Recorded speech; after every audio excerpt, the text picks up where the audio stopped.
ketentraman, baik di pikiran kami, di hati kami, di jiwa dan batin kami. Saat ini, sebelum hamba-Mu menyampaikan firman Tuhan, kami sadar kami yang hadir dalam ibadah pagi ini, kami ada dalam bayang-bayang maut. Oleh karena itu Tuhan, kami berdoa karena kami percaya doa orang benar bila dengan yakin didoakan sangat besar kuasanya. Dan hari ini kami dedikasikan hidup kami kepada Tuhan, karena Tuhanlah penjaga kami yang tidak pernah tertidur dan terlelap. Tuhan menjaga keluar masuk kami, karena Tuhan yang kami layani, Tuhan yang kami sembah adalah perlindungan kami yang sejati, adalah pembela kami yang sempurna, dan pemelihara kami yang dahsyat dan ajaib. Dan kami boleh aman, tenang, sehat di dalam perlindungan Tuhan. Baik kami yang hadir dalam ibadah pagi hari ini, Tuhan melindungi kami, Tuhan menjaga kami, Tuhan meluputkan kami dan keluarga kami dari segala petaka dan para bahaya. Tuhan menjauhkan kami dari wabah penyakit menular, dan Tuhan melindungi kami. Hari ini kami percaya kami aman dan sehat di dalam pemeliharaan Tuhan, sehingga dengan kami sehat kami dapat memuliakan Tuhan. Terpujilah Engkau Bapa, urapi hamba-Mu. Roh Kudus mengalir dalam diri hamba-Mu, agar setiap perkataan firman yang hamba bersampaikan bukan dari pengetahuan hamba, tapi dorongan dari kuasa Roh Kudus yang ada di dalam diri hamba, untuk menyampaikan tuntunan firman bagi umat-Nya yang hadir. Dalam nama Yesus Kristus. Haleluya. Selamat pagi, salam buat kita semua. Saya percaya kita semua aman dan sehat. Amin. Haleluya. Patut kita bersyukur, patut kita berbahagia dibuatnya. Haleluya. Puji Tuhan. Hari ini kita tahu bahwa gelombang ketiga dari wabah corona masih saja menjadi hantu yang cukup, dan tidak hanya cukup tapi menakutkan banyak orang. Karena itu saya masih menyampaikan kepada kita pesan Tuhan sehubungan dengan situasi yang sedang kita hadapi hari-hari ini.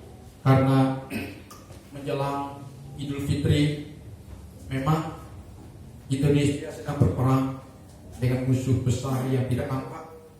Oleh karena itu, kami sebagai hamba Tuhan ingin terus mengingatkan kita jemaat Tuhan agar terus waspada, mawas diri, dan kita percaya janji perlindungan Tuhan itu akan senantiasa ya dan amin di dalam diri kita. Amin. Dan kita langsung saja kita baca ayat Alkitabnya di dalam Wahyu pasal 3. Wahyu pasal 3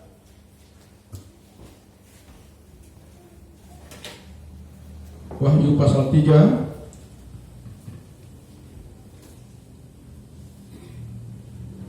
ayat 10. Mari kita baca sama-sama, bunyinya demikian. Karena engkau menuruti firman-Ku untuk tekun menantikan Aku, maka Aku pun akan melindungi engkau dari hari pencobaan yang akan datang atas seluruh dunia, untuk mencobai mereka yang mendiami bumi. Firman Tuhan berkata, karena engkau menuruti firman-Ku untuk tekun menantikan Aku, maka Aku, demikian kata Tuhan, akan melindungi engkau dari hari pencobaan yang akan datang atas seluruh bumi, atas seluruh dunia, untuk mencobai mereka yang mendiami bumi. Sadar tidak sadar, percaya tidak percaya, bahwa sekarang dunia sedang ada di dalam masa-masa pencobaan yang sebenarnya itu saya katakan atas seizin yang maha kuasa. Mengapa saya katakan demikian? Karena firman Tuhan berkata bahwa menjelang akhir zaman akan ada hal-hal yang mengejutkan umat manusia yang hidup di dalam kolong langit ini, di bawah kolong langit ini akan ada hal-hal yang mengejutkan manusia.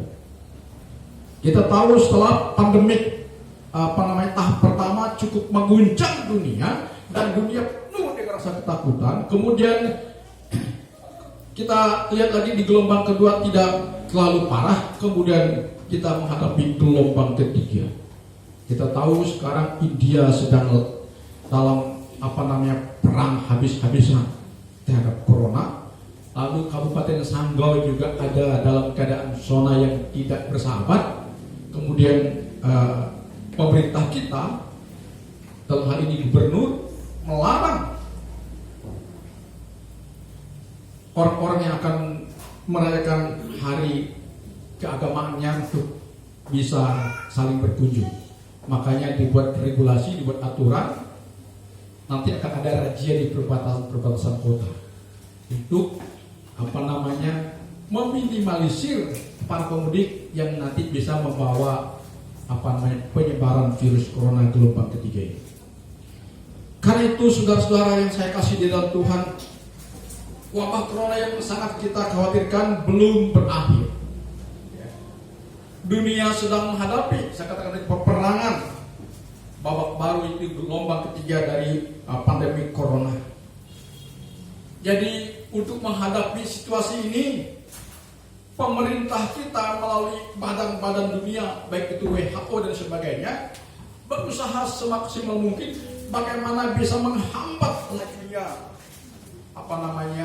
penyebaran virus ini dengan bermacam-macam kebijakan yang telah dibuat, bermacam-macam aturan yang sudah dikeluarkan. Salah satunya adalah aturan yang dikenal dengan social distancing, fisikal, pakai masker, mencuci tangan. Itu yang digalakkan oleh pemerintah hari-hari ini.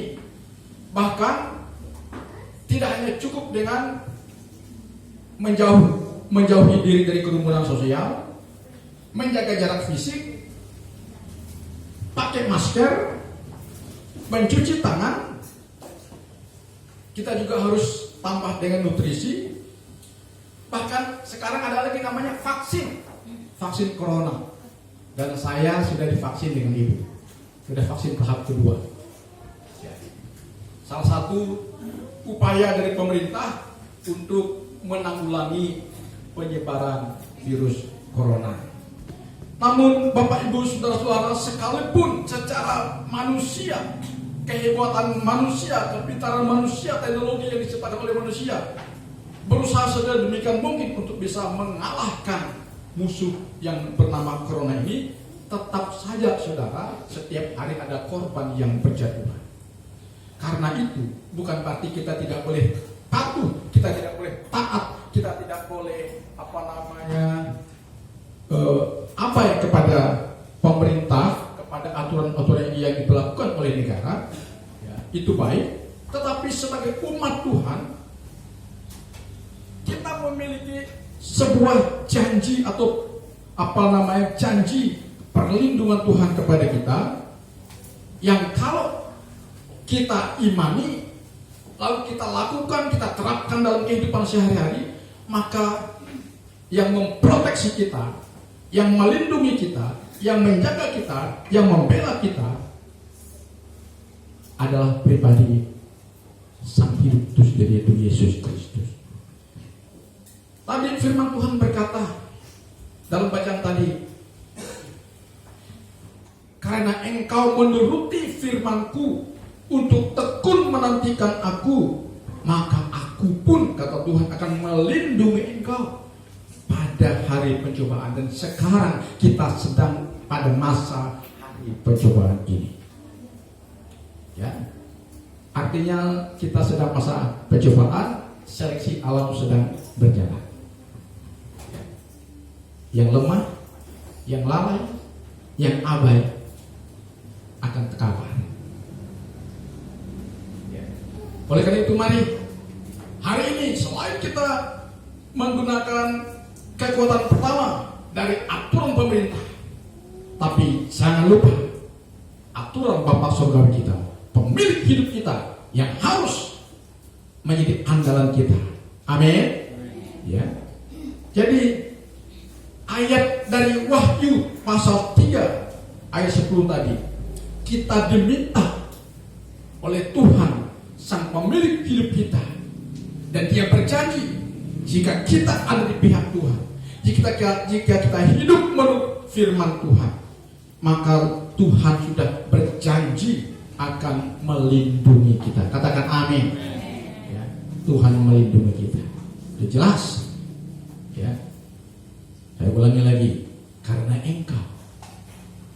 Pakai kata karena, bukan jika. Ya. Ayat ini berkata karena engkau menuruti firmanku, bukan pakai kata jika engkau, bukan pakai kalau engkau, tapi ini pakai karena. Ya kan? Apa artinya? Apa perbedaan kata jika dengan karena? Kata jika ini ajakan mau dilakukan, oke silakan. Tapi ini karena artinya sudah dilakukan. Amin. Dilakukan karena engkau menuruti firmanku. Engkau telah menuruti firmanku, kata Tuhan, maka aku melindungi engkau. Karena itu mari hari ini, jika saudara ingin di tengah-tengah masa pencobaan ini, kita harus menjadi pelaku firman Tuhan. Katakan amin. Karena jelas janji Tuhan berkata kepada kita, jika kita menjadi pelaku firman, karena engkau menuruti firmanku, aku akan melindungi engkau, aku akan menjaga engkau, aku akan memproteksi engkau, aku akan membela engkau, aku akan meluputkan engkau dari masa pencobaan, yaitu virus corona. Ya kan? Kita boleh berdoa bahwa Tuhanlah penjaga kami, Tuhanlah pembela kami, Tuhanlah gunung batu kami, Tuhanlah kota benteng kami, Tuhanlah perisai kami, Tuhanlah tanduk selamat kami. Tapi jika kita di luar firman, itu tidak akan berdampak kepada kita. Ya. Saudara mau aman, mau sehat di hari pencobaan ini? Katakan amin. Maka jadilah pelaku firman. Ini yang pertama. Jangan abai. Salah satu daripada orang yang menjadi pelaku firman adalah kesenangannya beribadah, kesukaannya beribadah, kegembiraannya dalam beribadah. Salah satu tanda orang sudah hidup di dalam firman Tuhan, kesenangannya ibadah. Ibadah itu bukan beban. Ibadah itu bukan beban. Saya ulangi lagi. Tapi ini adalah kesenangan dan keharusan serta wajib. Karena Tuhan mengatakan jika engkau, karena engkau hidup menurut firmanku, jangan khawatir, engkau ada di dalam jalan. Mari, yang pertama saya ingin mengajak kita hari ini, hiduplah seturut dengan firman Tuhan. Katakan amin. Haleluya. Sebab kalau kita tidak hidup seturut dengan firman Tuhan, maka pencobaan yang sedang dihadapi oleh dunia bisa melindas kita, bisa menggiling kita, saudara, bisa menggiling kita. Ya.